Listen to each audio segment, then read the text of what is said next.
Pugs. Isang core memory para sa mga tito ang paglalaro ng Pogs noong 90s. Simple lang laruin ng Pogs.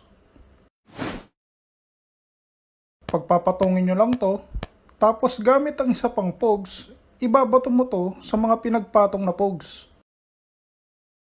Lahat ng tumaob, panalo mo. Meron din tinatawag na slammer. Ito yung Pogs na gawa sa plastic na ginagamit bilang pamato. At may slammer din na gawa sa bakal. Pero mga rich kid lang meron ito. Tulad ni Pedro. Marami na siyang napanalunan dahil sa slammer na bakal niya.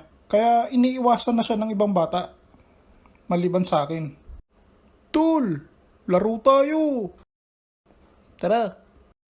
Ang hindi alam ni Pedro, isa akong hustler pagdating sa Pogs. Modus ko kasi magpanggap na hindi marunong maglaro. Magpapatalo ko sa una, tapos dodoblehin ko yung pusta sa susunod. Hindi ako gumagamit ng slammer, kaya iniisip ni Pedro na nakakatsamba lang ako. Hindi niya alam, nilalason ko na siya. Marami nang natalo si Pedro sa akin, kaya umaayaw na siya. Yoko na. Pero humirit ako ng, last na. Gusto mo, patuan tayo, gamit mo yung slammer mo. Ayoko nga.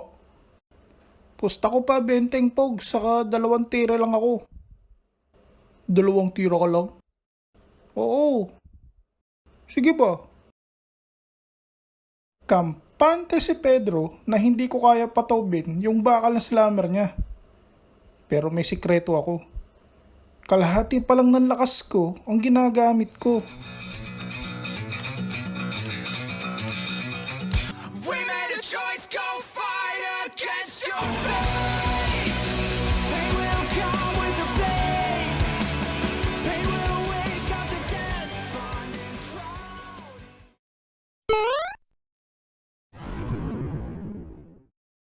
At ganun ko nakuha ang unang slammer ko.